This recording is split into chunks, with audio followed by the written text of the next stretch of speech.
What's blocking your connection? What is blocking your connection? The hidden walls that singles and couples ignore. You're welcome to this live stream. My name is Tayo Ugunaike. I am the founder at Couple Connect, and I help singles connect to the right partner and couples deepen their connection in marriage. Today, we're going to be talking about one connection blocker that you may be unaware of. One connection blocker. Last week we talked about one connection blocker, which is listening, the inability to listen, the inability to listen effectively, to communicate effectively, and so more like having poor listening skills, poor communication skills, and we're able to trash that, break it down. And today we're going to be talking about trauma. So how past trauma blocks your connection, whether you're single or you're married, right? How does past trauma block your connection? You're welcome once again to this live stream. Good morning, good afternoon, good evening, from whatever part of the world you're watching us from today. So what blocks that, what blocks connection? Trauma, how past trauma. This is another connection blocker. So we're going to be talking about how past trauma blocks connection in marriage, how past trauma blocks connection even before marriage. So because we are addressing both singles and couples in this live stream. So what is trauma? I'm sure you've been hearing that word. Is a word that some people even use loosely. We just, you hear trauma, right? So trauma is an emotional wound that is caused by past, or that is caused by, it can be past, can be present, of course, right? It is caused by hurtful, painful experiences that you have not healed from.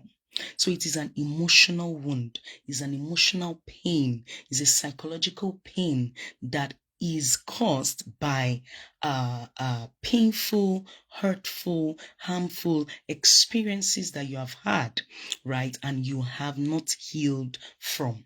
So that is trauma in the most simplest, the simplest terms you can have, right? So that is trauma. Now, have you ever asked yourself, because the truth again is that many people do not even know that they are traumatized. You may be going through a traumatic experience and not even know that it is trauma. You may have been hurt in the past and you just say, oh, well, I've moved on, I'm okay, there's no problem. But really, there is problem because it is affecting the way you make decisions. It is affecting how you love. It is affecting your communication. It's affecting intimacy. It is causing you heartbreaks, betrayals. Today, we're going to be breaking all that down, right? So have you ever asked yourself as a single person, or yes, as a single person, why is it hard? Why is it hard for me to connect? Even as a married person, have you ever asked, why is it hard for me to connect to somebody or connect with someone, connect with my partner? Why is it hard? So I want you to take note of these questions I'll be asking. All right. So why is it hard for me to connect? Why do I overthink everything and even second guess myself? If you're here, please drop something in the comments. Let me know that you can hear me clearly and you can see me. All right? Drop something in the comments. And if you're catching this on a replay, just type hashtag replay and feel free to also drop lessons, what you're learning from this live stream. So you can ask again, why do I overthink everything? Why do I overthink everything and even second guess myself? So if you've ever asked this question, then you may need to pay more attention. Why is it hard for me to connect? Why is it hard for me? Why do I find it difficult connecting in my marriage, connecting with my partner, even connecting with a new person, or even networking with people? Why is it hard? Why am I afraid of choosing the wrong partner? Why am I afraid of choosing the wrong partner? Have you ever asked yourself at any point in time why you are afraid of choosing the wrong partner? Right? Why is that fear? Why does it come? Why are you scared of choosing the wrong partner, of not wanting to make a mistake, of not wanting to be maybe hurt again? All right? Another question. Why is it difficult for you to trust? Why is it difficult for you to trust? You suspect every move and you say, what if they end up hurting me again? So have you found yourself in this situation where you find it difficult to trust people? You find it difficult to trust. You find it so challenging to trust. So that's another question. Also, do you find yourself avoiding? We call it emotional avoidance. You find yourself avoiding deep conversations because it feels too vulnerable. You prefer to control than to connect. So you don't want to go deep into conversations that would touch some particular places, right?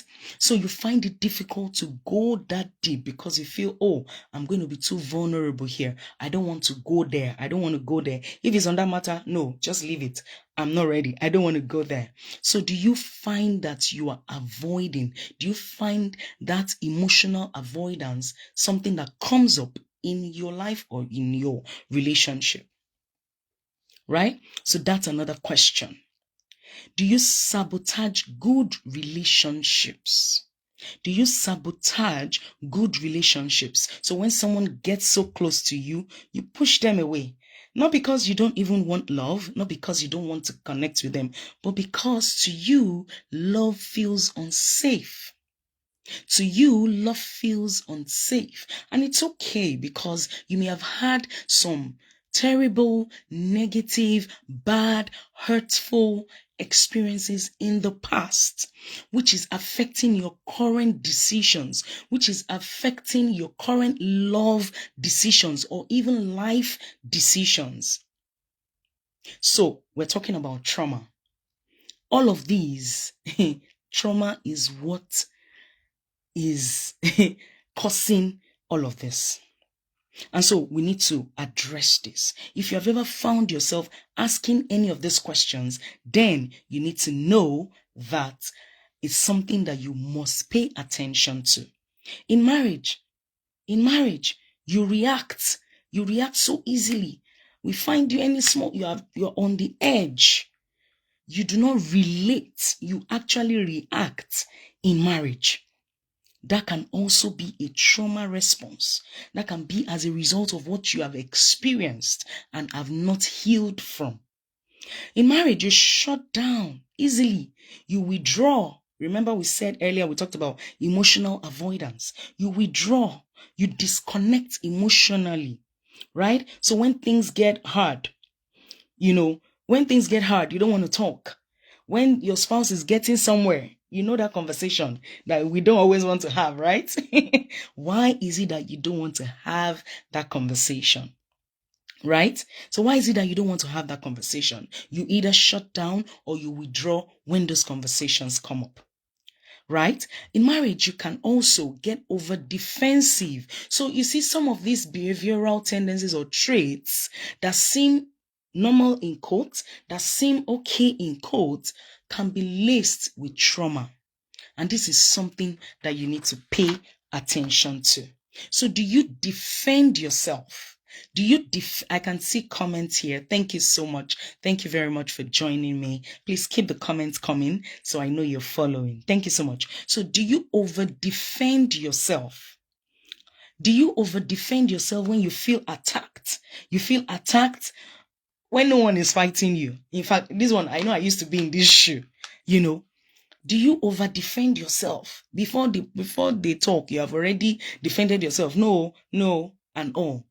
this can be laced with trauma. Are you afraid of intimacy? Are you afraid? You find that there are some couples, right? Husband and wife. They are still not free in the marriage. They are still not free in the marriage to open up themselves, right? And what does the Bible say? The scripture says that they were naked and not ashamed, right? But what is happening in marriages?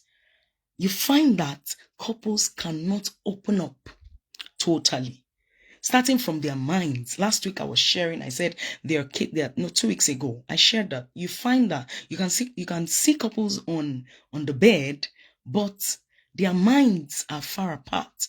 They are on the same bed,